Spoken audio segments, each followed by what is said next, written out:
Boa tarde, pessoal. É um prazer estar aqui nesse evento que é tão inspirador e conduzindo esse painel Classic School, a arte de encantar e engajar os públicos jovem e infantil.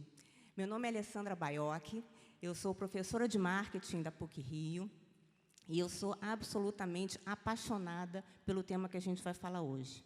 Hoje a gente vai conversar sobre as artes clássicas. A gente vai falar sobre música, a gente vai falar sobre ópera. Bom, se vocês repararam no meu sobrenome, Baiocchi, provavelmente vocês perceberam que é italiano, né? E é mesmo. Eu fui criada ouvindo ópera e comendo macarronada. É assim, bem clichê, assim mesmo. E a minha avó, por parte de pai, era violinista. Ela chegou a ser espala da Orquestra da Escola Nacional de Música, que é o UFRJ. Então, eu cresci nesse universo, né? E a minha família foi uma grande influenciadora dos meus gostos musicais. Mas o mundo de hoje já é totalmente diferente, né? Hoje, a tecnologia molda muito o nosso consumo, né? A gente consome música de formas diferentes, os filmes, as séries de formas diferentes. E, nesse mundo, a disputa pelo público é cada vez mais acirrada e os jovens e as crianças são hiperestimulados pelo mundo digital. E como é que a gente faz para trazer esses jovens e essas crianças para as artes clássicas? Bom, os nossos 3 convidados de hoje têm diversas iniciativas para encantar e engajar esses jovens. Eles usam tecnologia, eles usam novas linguagens e eles usam cocriação. E estão aqui para compartilhar essas experiências com a gente. Então, não vou me alongar mais, vou chamar aqui ao palco os nossos 3 convidados, começando com a Karen Acioli.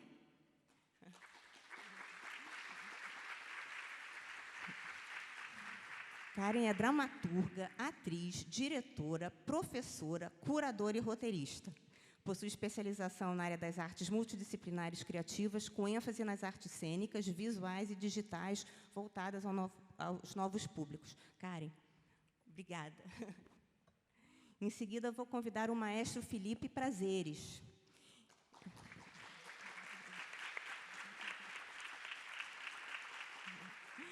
Felipe é espala da Orquestra Petrobras Sinfônica, é maestro titular do Teatro Municipal, foi um dos criadores da Academia Juvenil, projeto educativo da Orquestra Petrobras Sinfônica, onde desenvolve um trabalho de orientação musical para cerca de 35 jovens músicos a cada ano, oriundo de projetos sociais. Felipe, bem-vindo. Convido agora o Eric Herrero, diretor artístico do Teatro Municipal do Rio de Janeiro. Bem-vindo, Eric. O Eric é tenor, assumiu a direção artística do Teatro Municipal do Rio de Janeiro em fevereiro de 2022, desenvolveu uma programação com grandes títulos da ópera e balé de repertório, promovendo a volta do grande público ao maior teatro lírico do país, com casa lotada ao longo de todo o ano. Bem-vindo, Eric.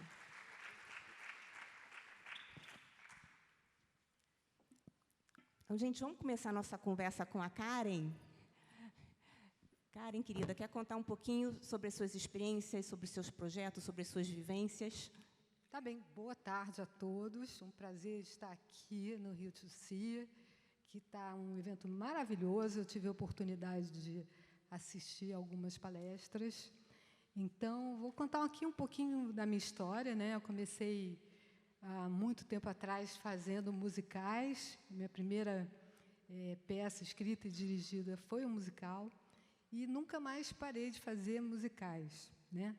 Quando deu mais ou menos 1997, eu escrevi uma peça sobre a infância do Villa-Lobos. Nessa época, ninguém fazia biografias praticamente para as crianças, era mais para os adultos. E foi muito legal, foi muito impulsionante. Depois eu fiz do Braguinha, e aí eu fui chamada para dirigir a ópera do Tim Rescala, chamada Orquestra dos Sonhos. E eu ficava feliz com aquelas vozes, com aquelas sonoridades da orquestra toda. E fiquei, poxa vida, eu tenho que escrever, eu tenho que saber mais sobre isso.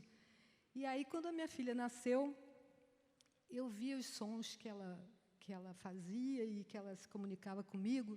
E eu falava, puxa, mas não tem nada para bebês, né? Não tem nenhuma ópera para bebês, não tem nenhum musical para bebês. Eu resolvi fazer. Chamava Bagunça Ópera Baby, e o compositor, Roberto Birgel, ele compôs junto comigo as primeiras cenas todas em bebelês.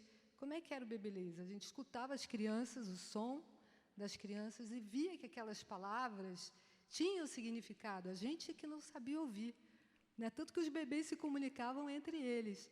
E eu acompanhei esses bebês da Escola Sapereira durante mais ou menos uns 6 meses. Chamamos um grupo de bailarinos, um grupo de cantores, e fizemos com eles essa prática, né, de como que era observar os bebês e compor para esses bebês, e eles sentirem aquelas músicas que a gente estava tocando. E a história era uma história fragmentada, né, começava no berçário e ia acompanhando o crescimento desses bebês. Então, essa foi a primeira ópera que eu escrevi, chamada Bagunça, e depois eu fiz outras, e fui fazendo. E agora a gente tem assim um estudo dessas óperas e como é que a gente chegava a esse novo público. Com essa pesquisa, eu fui lá para a Sorbonne, nada decolonizado, tá, gente? Porque lá tinha esse estudo da ópera que eu queria fazer, da dramaturgia da ópera. E, quando chegou lá, eu percebi que eles tinham programas muito avançados de fazer com que o público entrasse muito cedo nas salas de espetáculos, desde a primeira infância, né? Tem todo um trabalho de interiorização, que desde pequeno, em qualquer cidadezinha da França, você vai encontrar esse trabalho de fazer com que as crianças venham, né, com seus parentes no fim de semana, mas muito trabalho durante a semana também. E aí eu escrevi um livro desse processo de mestrado lá, que é o livro da dramaturgia da ópera para crianças, onde a gente viu, no período da pandemia e no período pré-pandemia, um crescimento muito grande da visualização da ópera nas redes sociais, né, tanto no YouTube. E aí eu falei, mas onde que isso começou, né? Como que isso começou? E aí começou com Bergman, na Flauta Mágica, que nem é feita para crianças, mas as crianças amam loucamente. E aí era um movimento chamado cinemópera. E aí eu fiquei gamada no movimento da cinemópera, eu falei, eu quero saber mais. A minha vida é essa vida de curiosa, né, que eu vou misturando as coisas, tem dança, tem teatro, tem ópera, tem literatura.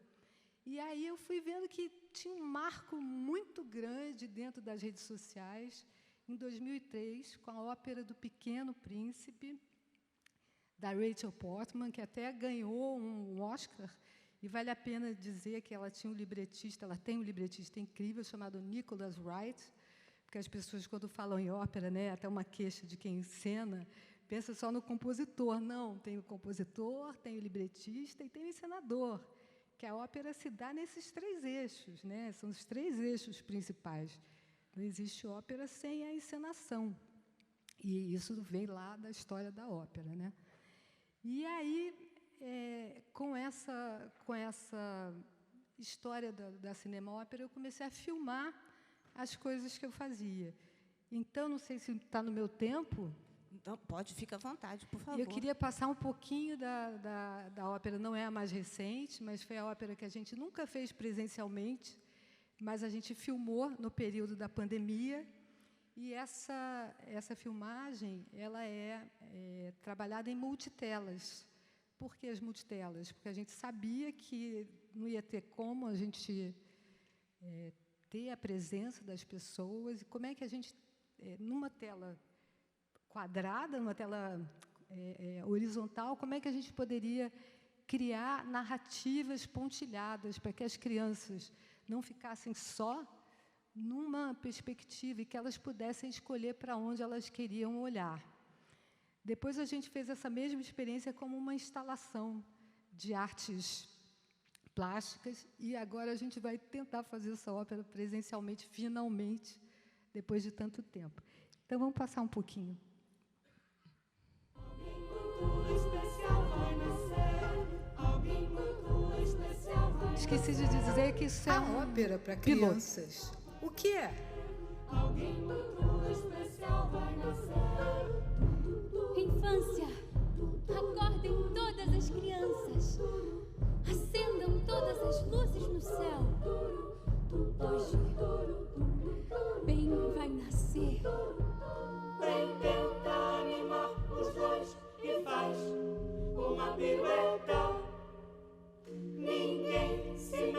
nem ri.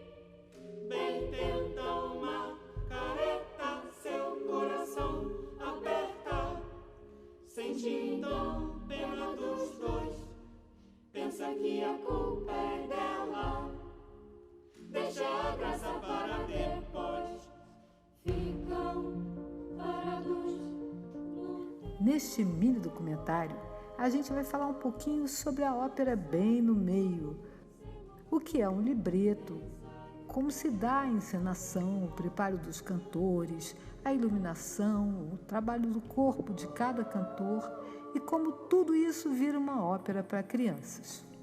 É certo, a sombra do eclipse chega.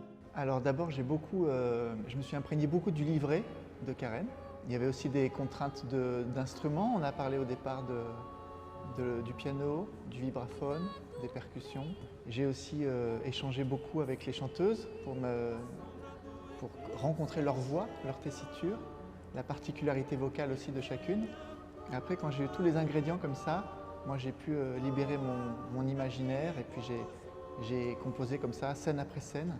Et je te les ai envoyés petit à petit. Et on a fait des allers-retours comme ça, jusqu'à obtenir le score final.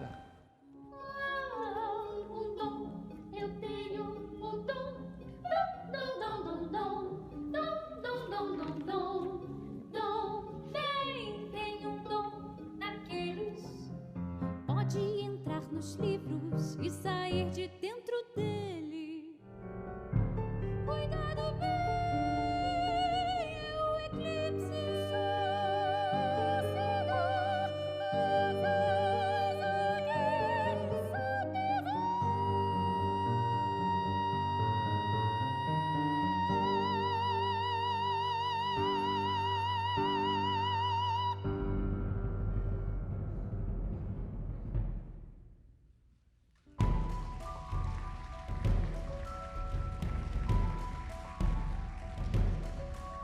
Eu esqueci de dizer uma porção de coisas, gente.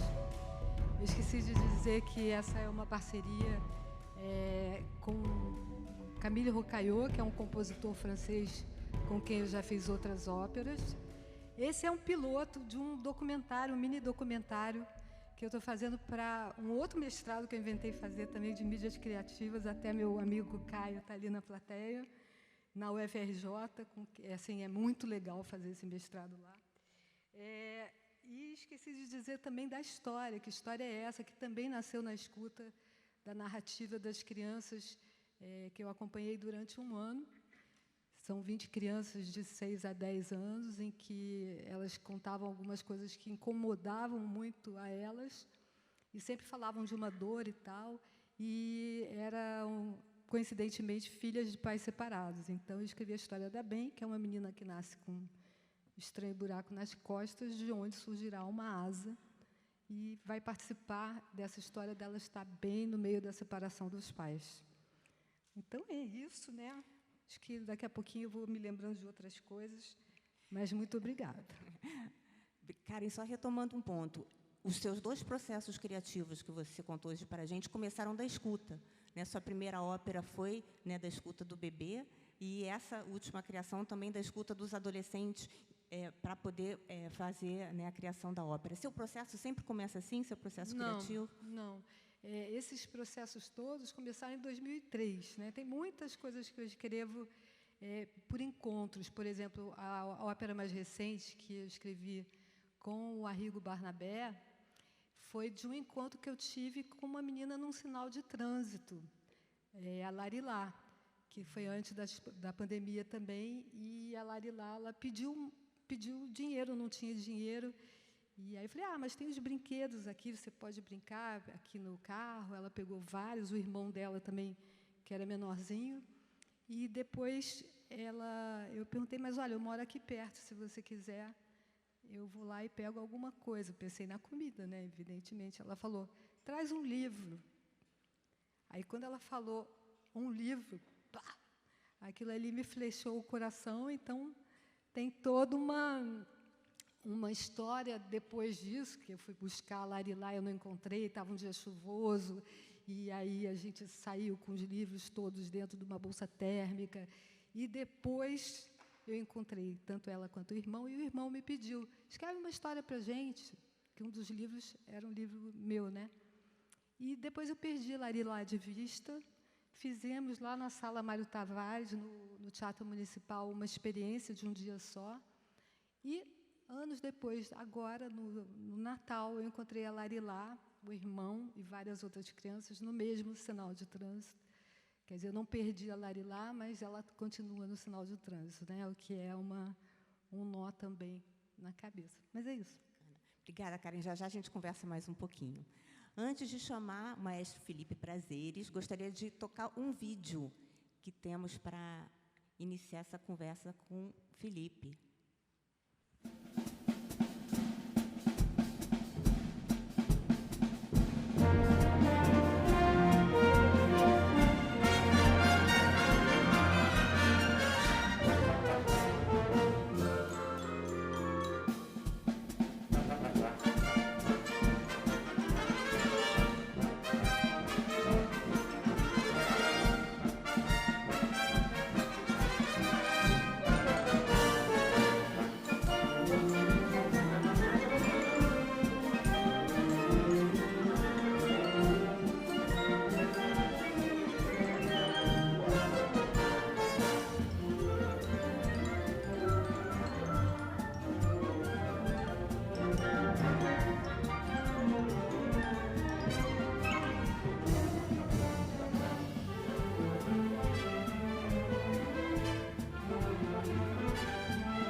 Que abertura, hein, Felipe?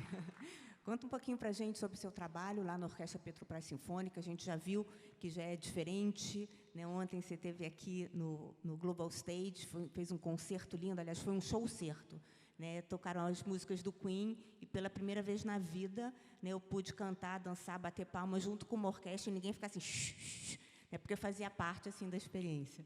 Né? Então, conta para a gente um pouco sobre o seu trabalho. Boa tarde para todos. Prazer enorme estar aqui. Pela segunda vez, ano passado, também, nesse palco aqui, nessa sala tão boa que a gente também toca. Então, eu, como músico violinista de formação, estar podendo falar nesse palco que eu também já me apresentei é uma honra. Então, que vida longa a esse evento do Rio Tchussi.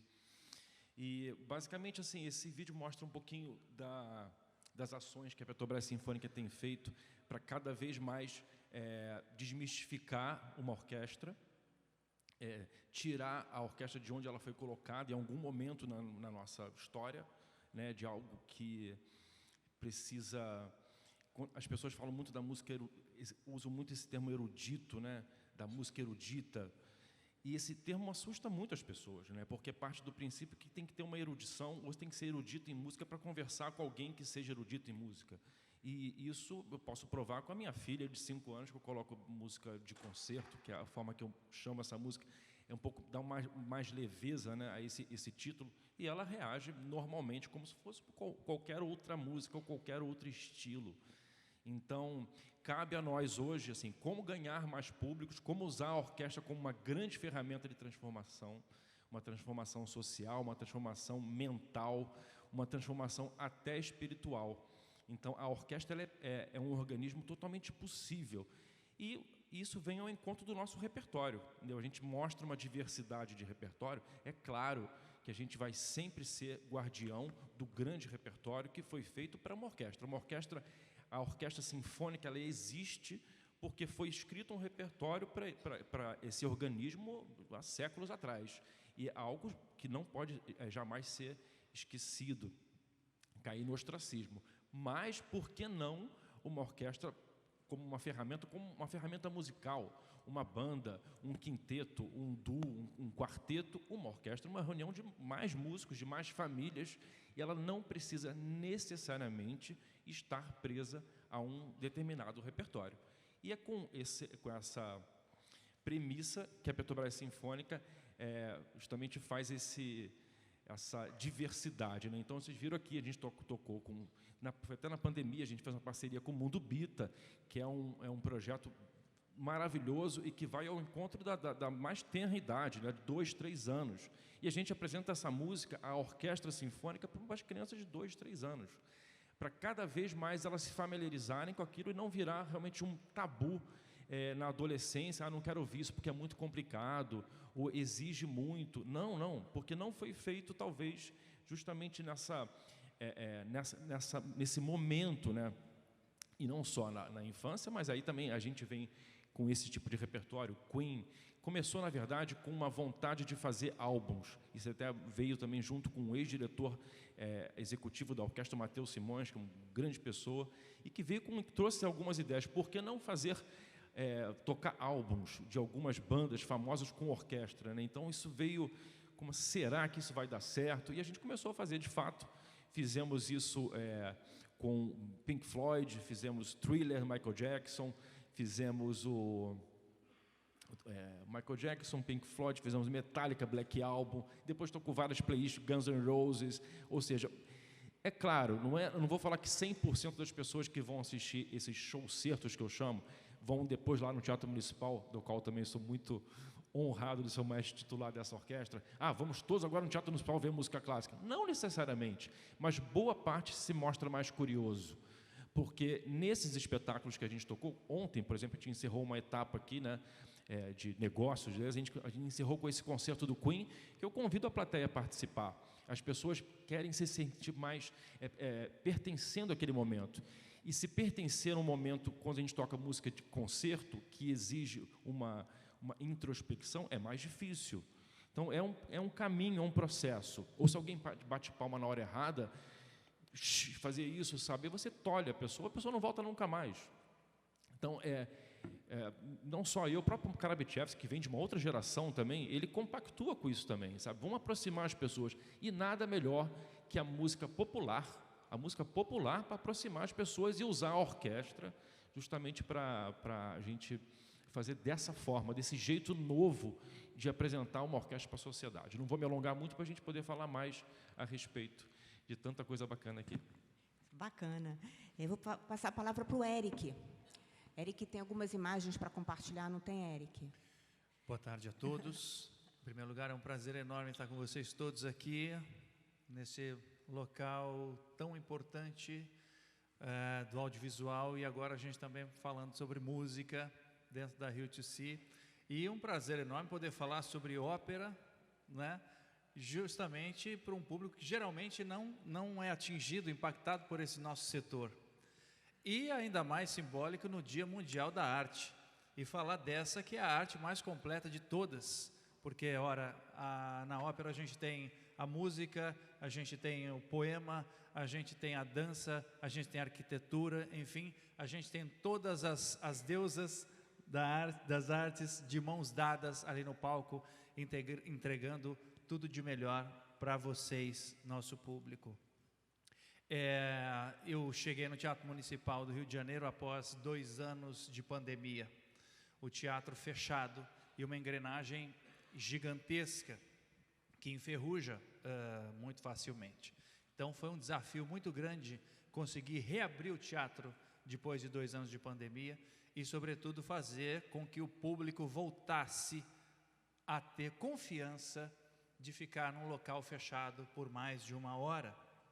A gente tem um grande público também da terceira idade e me lembro que quando assumi a diretoria artística do teatro, nós tínhamos ainda números muito preocupantes da Covid.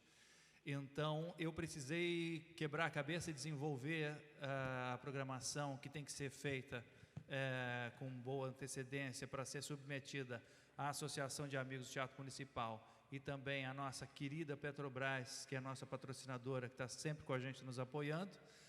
Desenvolvi, então, para o primeiro semestre, os primeiros 6 meses, até o aniversário do teatro, que é ali em 14 de julho, dia também da queda da Bastilha,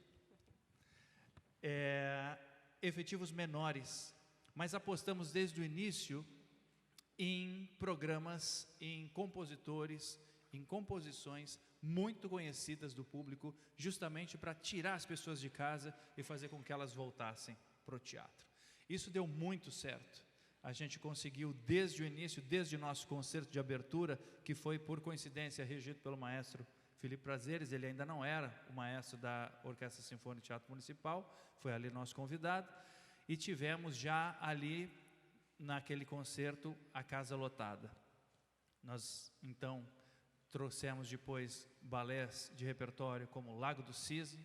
Nós tivemos, o Teatro Municipal hoje tem uma capacidade de 2.200 pessoas, então em 10 apresentações de Lago do Cisne, nós tivemos aí 21.000 pessoas que assistiram. Depois, em Dom Giovanni, nós tivemos mais 12.000 pessoas que assistiram em 6 apresentações.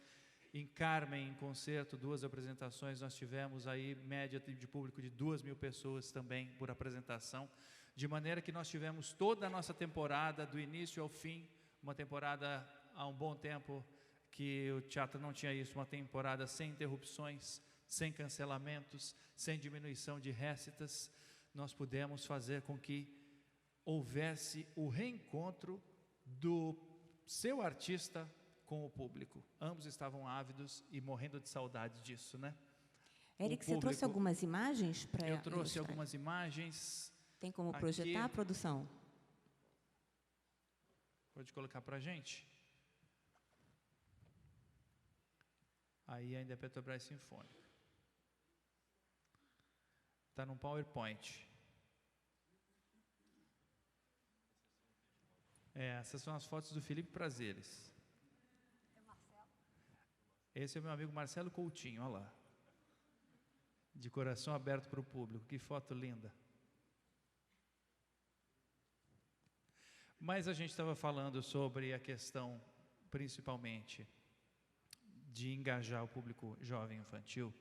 Enquanto a gente encontra as imagens, se vocês não encontraram, não tem problema nenhum, nós temos sempre atrelado aos nossos balés e às nossas óperas, quando a gente tem um número maior de apresentações, nós temos um projeto escola muito importante e que tem impactado positivamente muitas vidas. No ano passado, esse projeto educativo teve um número de inscrição no Teatro Municipal de 5.000 inscritos, entre professores e alunos. Se vocês multiplicarem isso por 35, 36, né, que é o número médio hoje de alunos numa sala de aula, vocês podem imaginar o quanto a gente consegue impactar. Como que a gente faz isso? É elaborado um livro, uma cartilha para os alunos, para que eles conheçam o repertório, para que eles conheçam o compositor e a obra em si. Isso é trabalhado com eles, é enviado anteriormente, é trabalhado com eles em sala de aula, o professor também recebe um material próprio. Depois disso, eles vêm até o teatro, já conhecendo e sabendo o que eles vão assistir, qual é o seu contexto histórico em minúcias. Depois de um período, uma equipe do teatro ainda vai até os colégios e termina toda essa sequência. Isso tem feito com que a gente tenha uma renovação de público muito grande e faz também com que os pais comecem a saber sobre o Teatro Municipal, o que a gente vai falar daqui a pouquinho também. As crianças fazendo com que as portas do teatro sejam abertas também para os adultos que nunca visitaram o Teatro Municipal. Ainda nesse sentido, deixa eu ver a próxima aqui, é para lá que aponta. Eu fiz um pequeno comparativo, porque nós temos trabalhado sempre com valores de bilheteria a preços populares. Então a gente tem aqui, eu vou ver no telão porque eu não enxergo tão bem ali, a idade já chegou. Nós temos aqui os preços de frisas e camarotes, aqui a R$80, enquanto que a gente pega um show popular com valores muito mais altos, mas como trata-se de Teatro Municipal do Rio de Janeiro, as pessoas têm ainda uma ideia errônea de elitismo, de afastamento, e então nós temos trabalhado muito nesse sentido também nas nossas redes sociais e até mesmo com a linguagem de uma forma muito mais próxima do público, para que a gente possa diminuir essa distância que existe entre o teatro municipal e as pessoas. É um teatro público, é um teatro nosso, e é nosso desafio fazer com que as pessoas entendam que todos eles têm o direito de participar dos eventos, têm o direito de ocupar o Teatro Municipal do Rio de Janeiro. Nós temos conseguido fazer também com que o teatro, através do seu próprio DNA, que é a música de concerto, que é a ópera, que é o balé, consiga atrair esse público, ao mesmo tempo abrindo as suas portas para grupos de fora do teatro. A Karen acabou de dar um exemplo aqui de uma experiência maravilhosa dela, através dos nossos espaços adjacentes, que são a Sala Mário Tavares, o Salão Assírio, que fica abaixo do teatro, e também o nosso Boulevard, que recebe grupos de fora do teatro toda semana com um público cativo, todas as quartas-feiras, às 17 horas. Chegamos a um produto que foi lançado no ano passado, que me dá muita alegria e muito orgulho, que é o podcast Municipal para Você. A gente precisa lançar mão de todos os artifícios que nós temos hoje em dia, sobretudo num período de internet e de informática, para fazer com que o Teatro Municipal possa ser capilarizado, com que o Teatro Municipal possa ser democratizado em todas as suas formas, e o podcast tem feito com que nós possamos abrir as coxias do teatro, sabe? Abrir para as pessoas todo o processo criativo de cada programa que a gente tem. Então nós temos já no segundo ano que nós estamos, vários episódios no qual eu entrevisto cantores, técnicos, maestros, diretores de cena, e sempre com muito sucesso através do podcast Municipal para Você. Ele está em todas as plataformas, Deezer, no Spotify, e tem tido um retorno muito, muito legal, muito interessante. O desse mês, está aqui, é sobre o balé Gisele, no qual eu entrevisto o primeiro bailarino Felipe Moreira, do BTM, do Balé Teatro Municipal, e a grande Ana Botafogo. Ainda nesse sentido, nós temos feito 1 hora antes de cada espetáculo, de todos os espetáculos da temporada artística do Teatro Municipal, nós temos oferecido palestras gratuitas para o público no Salão Assírio. E nós partimos de um número anterior, de 2017, com um público mais ou menos de 50, 56 pessoas, público médio nessas palestras, e hoje a gente já tem um público de 160, 170 pessoas, seja para óperas, seja para os balés ou para os concertos. Sempre nós temos 2 debatedores, né? Mas é sempre num ritmo assim, muito descontraído, de bate-papo, fazendo com que as pessoas, 1 hora antes, possam se inteirar ainda mais do programa que elas vão assistir em seguida. Tudo isso, repito, tem feito com que nós tenhamos casa cheia todas as noites. Mesmo no ano passado, nós tivemos sold out, assim, em vários programas, o que nos alegra muito. Nós já, na abertura da temporada deste ano, na 9ª Sinfonia, aí já com o maestro Felipe Prazeres como o titular da USTM, tivemos mais uma vez casa lotada, e em Gisele agora nós tivemos também casa lotada. O próximo concerto que a gente tem na semana que vem, que abre a série Celebrações. A gente tem uma série de concertos nesse primeiro semestre chamada Celebrações, é sobre Tchaikovsky, estamos num ano Tchaikovsky, e o concerto do dia 22 já está esgotado, graças a Deus. Bacana. Gente, vamos começar a nossa conversa. Eu vou lançar aqui alguns temas, aí vocês ficam muito à vontade assim, para comentar, para acrescentar. O primeiro tema que eu queria falar, gente, é sobre influência e comunicação. Quem leva quem para o teatro? É a criança que leva o pai ou a mãe, ou são os pais que levam as crianças? Como é que está isso hoje em dia? Quer começar, Karen? Começa. Então, tem as duas coisas, né? Ainda mais hoje em dia, que as crianças estão conectadas, e muito conectadas. Então, falando sobre conectividade, nós temos que ocupar esses espaços até mesmo para as crianças influenciarem os seus pais, assim como educarem os seus pais, para irem aos outros ambientes que os pais não têm o hábito.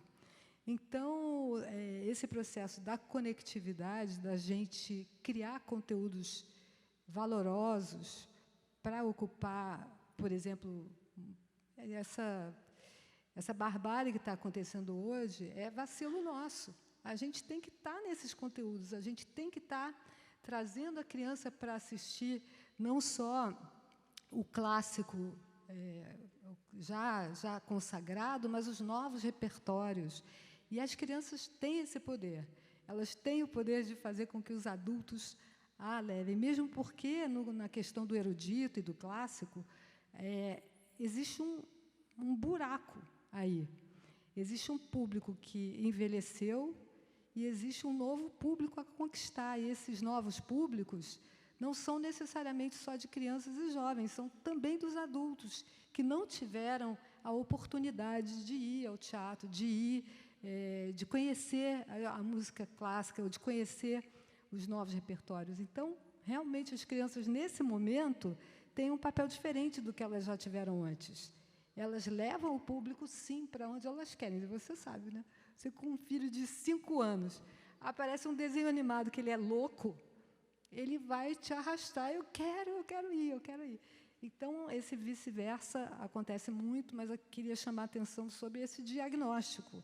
Nós temos um diagnóstico de público que envelheceu e que nós temos que formar esses novos públicos também na conectividade. Quer completar, Felipe? Não,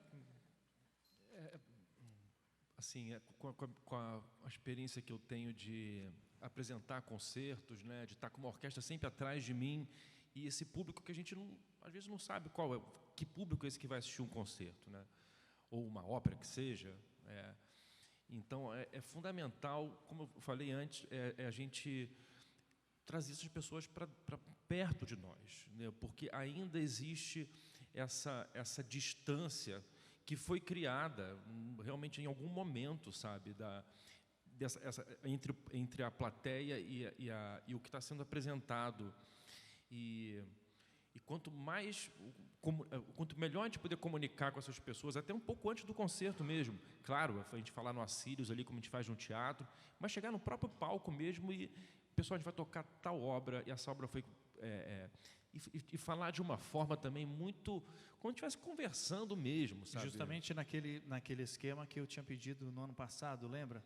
Que antes de vocês regerem, para vocês chegarem para o público, conversarem rapidamente sobre o programa, contextualizando, dando exemplos. Isso quebra essa barreira que não precisa existir entre palco e plateia, né?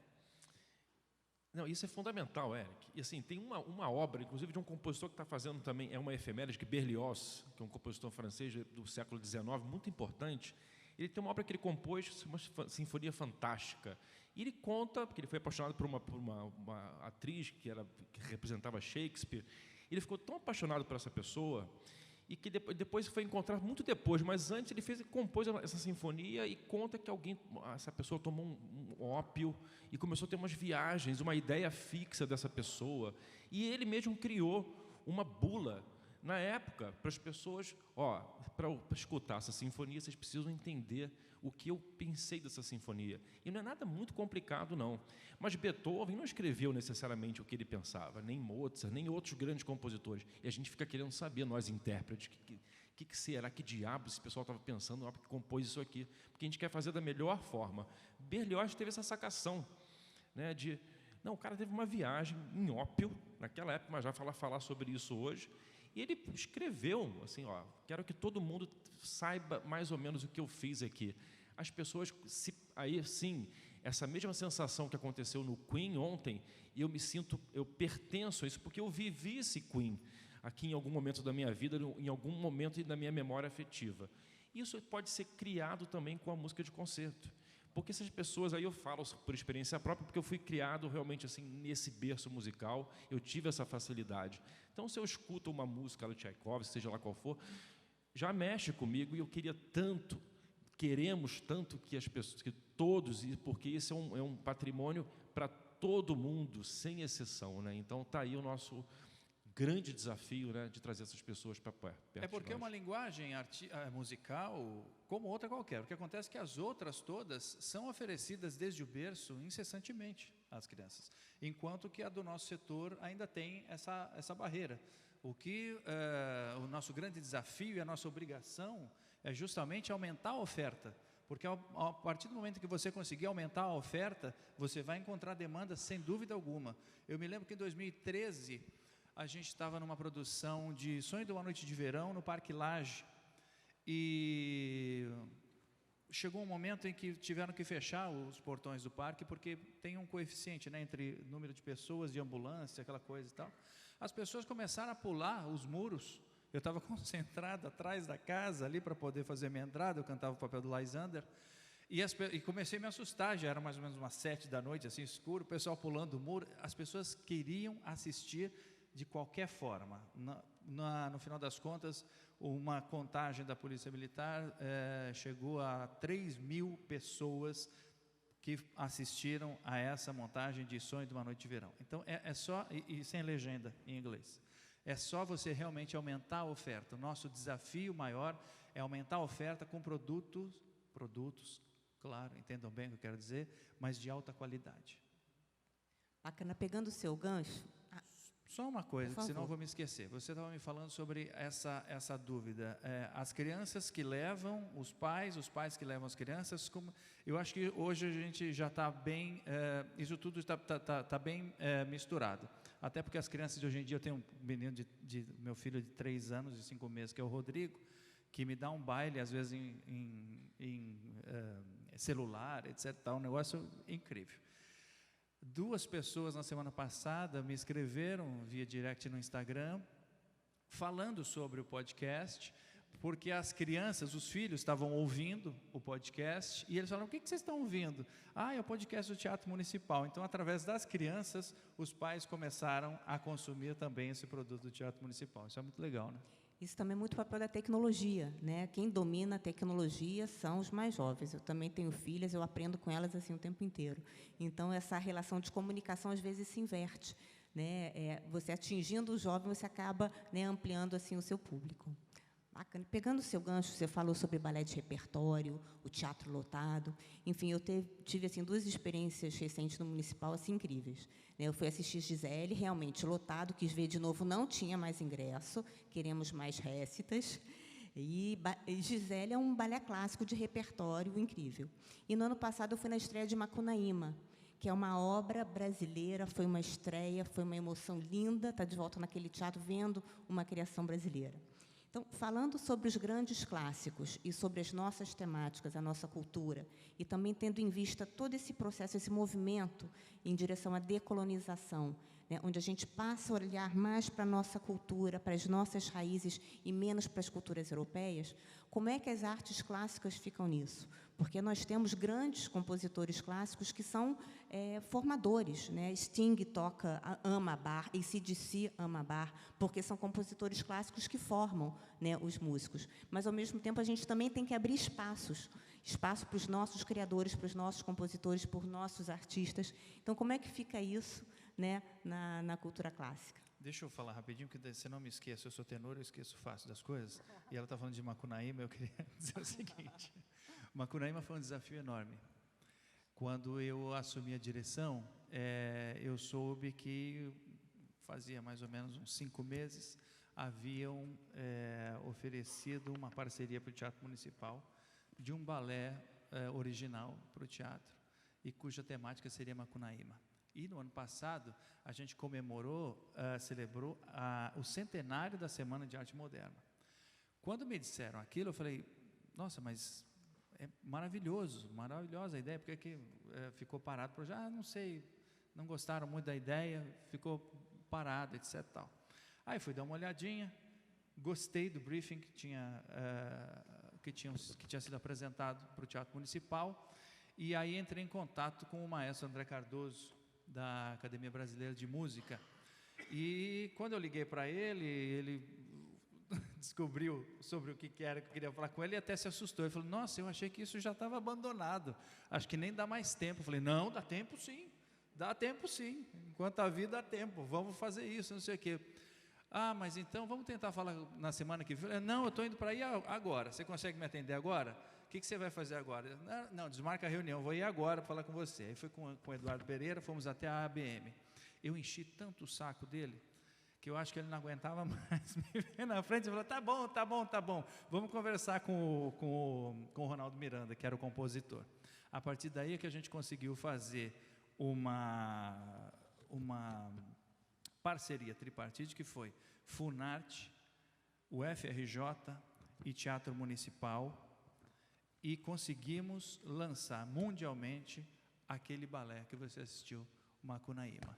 Foi um esforço enorme das 3 instituições, realmente trabalhando juntas e com um grande trabalho de equipe mesmo, misturando as equipes das 3 instituições, para que a gente conseguisse chegar ao Teatro Municipal, ao palco do Teatro Municipal, aquele balé. Foi um esforço grande também para a nossa companhia de balé, porque a nossa companhia de balé é a mais tradicional do país e a última companhia clássica do país, não sei se vocês sabem disso.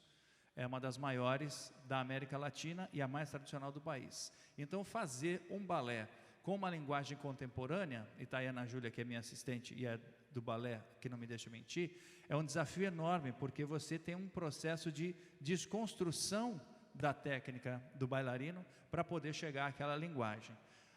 A desconstrução era tão grande com o Carlos Laerte, que era o coreógrafo, que o nosso regente do balé chegou a dizer para ele o seguinte um dia, ele falou, isso não é nem desconstrução, isso é destruição que você está fazendo. Mas eu queria contar essa curiosidade do Macunaíma, que graças a Deus foi um grande sucesso e foi o ponto alto no Brasil da comemoração do centenário da Semana de Arte Moderna. Aconteceu aqui no Rio de Janeiro.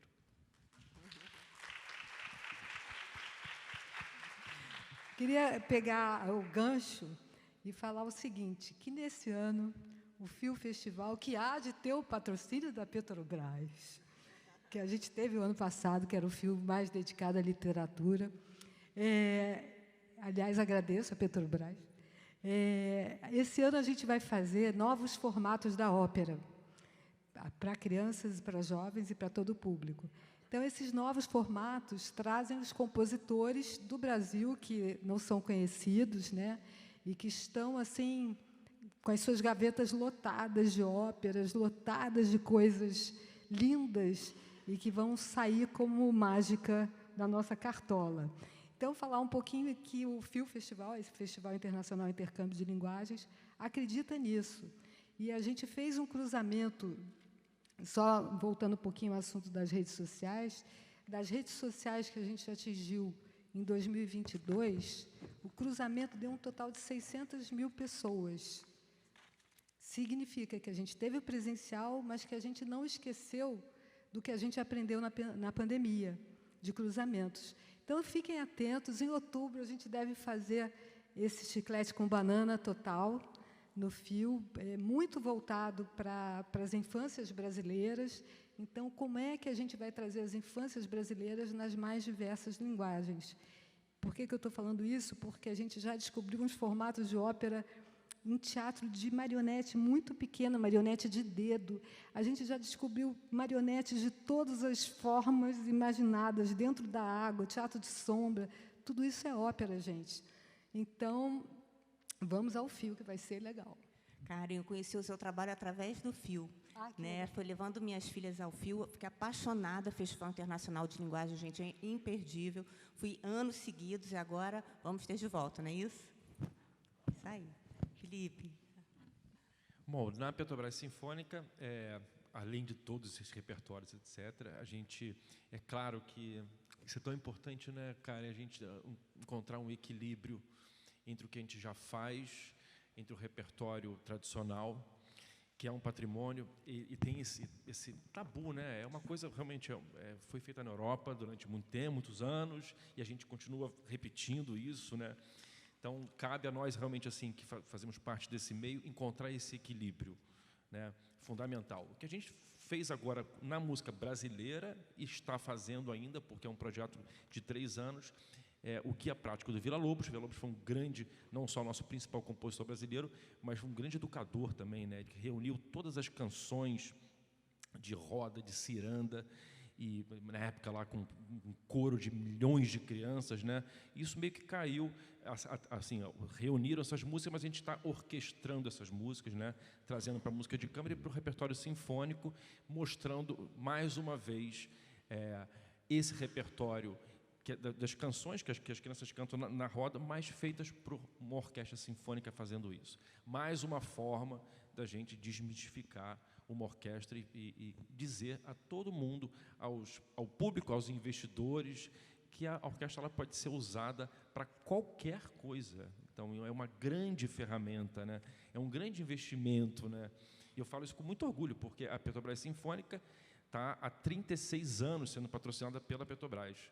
É um dos primeiros patrocínios da empresa, tem metade, mais ou menos, da duração da própria empresa, né? Então, ela faz parte da história de uma forma muito porque a gente leva o nome da empresa. Então, é um desafio. Se a empresa está bem, a gente está muito bem. Se a empresa não está bem, a gente também está junto, sempre com eles de mãos dadas. Então, e a gente está sempre pensando na fruição da música brasileira. E esse tema é muito importante, Karen, tá? Da gente sempre pensar em contemplar os dois repertórios, o que é feito, mas sempre está olhando para a grande demanda que existe no repertório contemporâneo.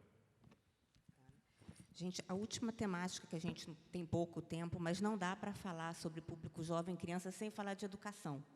Eu tenho uma colega que estudou comigo, ela é colombiana, e ela me falou que Bogotá fez alguns projetos nas escolas, onde eles colocaram educação de música clássica nas escolas públicas e educação de música estilo Broadway, teatro musical, nas escolas privadas.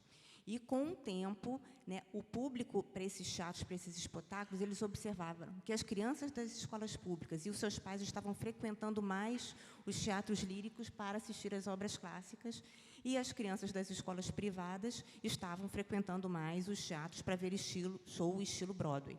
Isso não é à toa, né, porque a educação faz toda a diferença, né, na influência, na formação do público. Enfim, educação é transformadora. Então, eu queria que vocês falassem um pouquinho, né, sobre as nossas escolas, sobre as nossas crianças, sobre projetos relacionados à educação, né, sugestões que vocês tenham, projetos que vocês conheçam, para a gente fechar esse bloco. Então, vou começar. Eu não comecei, mas é rápido. A gente começou na Petrobras Sinfônica um projeto que se chama Academia Juvenil. Ela fez 10 anos agora. Eu fui um dos fundadores desse projeto. Fiquei 7 anos nesse projeto. 7 anos é quase uma coisa meio astrológica, né? Um ciclo de 7 anos, né? E é um projeto bem específico, porque existe uma lacuna nos projetos sociais no estado do Rio de Janeiro, de jovens que fazem parte dos projetos, porém, os que se destacam um pouco mais não conseguem entrar na universidade. Existe um gap de conhecimento mesmo, porque, diferente de uma universidade de um curso de Direito ou Medicina, que são difíceis também, claro, não tem um teste de habilidade específica. Então, música, entrar como você fazer um bacharelado em música numa universidade pública, por exemplo, o FRJ, o Unirio, aqui no Rio de Janeiro, você tem que ter um conhecimento musical razoável já. Tem que saber ler música, você tem que saber ter um nível técnico no instrumento. No meu caso foi violino, eu sou formado em violino pela Unirio. Saber tocar um concerto de Mozart não é fácil. Então, pelo menos uns 4 ou 5 anos de um estudo mais específico. E esses alunos não conseguiam entrar porque faltavam justamente esse conhecimento teórico e prático. A Academia Juvenil foi criada para justamente entrar nesse momento do jovem, 2 anos de imersão com aulas com os professores da orquestra, prática de orquestra comigo e aulas de teoria musical também com professores da orquestra. A gente conseguiu um 100% de aprovação de todos os alunos que passaram na academia, estão na universidade hoje. Muitos tocam na Orquestra do Teatro Municipal hoje junto comigo, ex-academistas tocam no Teatro Municipal comigo. Então, assim, é um projeto educacional na Petrobras Sinfônica, tem gerado cada vez mais frutos, 10 anos já, mas, assim, a falta que faz a educação musical nas escolas é bárbara, sabe? Não dá para disputar com isso, né? Porque o que a gente faz é um pedaço, né? Mas a grande massa dos alunos das redes públicas não terem esse acesso, o teatro também dá, etc., mas falando aula de música como matéria, isso tem que ser cada vez mais conversado e a gente vai colher frutos num futuro próximo, quando se acontecer. Eu concordo totalmente com você. Tem uma coisa que, gente, não é brincadeira, eu estou fazendo doutorado em educação também. Eu misturei o doutorado com a mídias criativas. Então, a ideia da educação hoje, da educação no Brasil, né, a gente está falando sobre desenvolvimento humano, educar ao ser sensível, com música, com artes, justamente para a gente deixar a humanidade melhor, né? E aí, você falou de projetos legais, eu pensei no projeto da Fundação Homem do Cariri, Casa Grande Homem do Cariri, onde as crianças são protagonistas, e aí a gente vai parar no Paulo Freire, né? Quem é que não tem conhecimento? Todo mundo tem conhecimento, todo mundo traz da sua casa, do seu bairro, um conhecimento, do seu contexto social, um conhecimento. Então, quando eu penso nele, quando eu penso no Anísio Teixeira, eu penso nesse potencial de acreditar na arte como um fator decisivo para mudar o ambiente hostil que a gente vive. Se a gente escutasse mais músicas dentro do banco, se a gente escutasse mais músicas nas filas do INSS, música gostosa, música boa, eu acho que a gente estaria cultivando muito melhor o afeto, a humanidade. Então, a gente... Música é frequência, né? Hein? A gente não pode esquecer que música é frequência. É frequência. A gente tem que tomar cuidado a qual frequência a gente se submete. Música é frequência. E falando sobre educação também, a educação não pode estar, a meu ver, distanciada do afeto. Então, quando o Felipe fala que é para deixar mais perto, é para deixar você se apropriar daquilo. É até uma questão hoje em dia a mediação, porque você vai tirar, você vai instruir a leitura daquele público, né? Então, como é que a gente pode fazer uma mediação sem mediar? Né? É uma questão contraditória, assim. Mas os projetos que o Brasil tem, principalmente no Nordeste brasileiro, no Ceará, são tão potentes, são tão legais e são tão práticos, tão fáceis, tão acessíveis, não precisa botar roupa nenhuma, você vai com o que você porta. Então, é mais ou menos isso, é a gente pensar que o Brasil tem uma mudança na educação, agora, principalmente, né, com o novo governo. Eu acho que a gente vai estar muito mais perto da possibilidade de tornar o país um país mais humanizado, mais digno, e acompanhar o que vai acontecer, sendo parte do que vai acontecer. É no bairro, é na fila do supermercado. Como é que a gente pode educar? É o tempo todo, né? A educação não está dissociada, ela não está só na escola, ela não está só na casa da pessoa, ela está o tempo todo, né? Essa visão da educação maior, né? Olha, eu estou presidente do Colegiado Estadual de Música, né? O Colegiado Estadual de Música é um grande fórum previsto na Lei 7035 do Sistema Estadual de Cultura. E nesse período em que eu estou ocupando a presidência, a gente fez toda a revisão do Plano Estadual de Música. E nós temos 2 pontos muito fortes e contundentes, justamente nesse sentido do ensino de música nas escolas, mas a gente propõe uma parceria entre governo estadual e gestor regional, porque cada região tem suas idiosincrasias, né, suas dificuldades e suas peculiaridades. Então, é um assunto que a gente debate muito no Colegiado Estadual de Música e é fundamental que a gente consiga implantar isso em todo o Rio de Janeiro, em todos os municípios, mas, sobretudo, que a gente possa realmente fazer como se deve, que realmente haja um músico de formação fazendo esse aprendizado, passando essa matéria aos alunos, né? E não alguém apenas que toca um instrumento, etc. Tal, que seja realmente um músico de formação para poder tocar esses projetos. Isso é muito importante. Bacana. Gente, estamos no minuto final. Queria aproveitar esse momento para fazer assim, um apanhado de tudo que a gente conversou hoje. Né? Nós falamos sobre o desafio da comunicação, falamos que hoje em dia, com as mídias sociais, com a tecnologia, as crianças levam os pais para os teatros, assim como os pais levam para a criança, e há muitas descobertas, né? O podcast que o Eric falou, que a criança ouviu, foi levar o pai.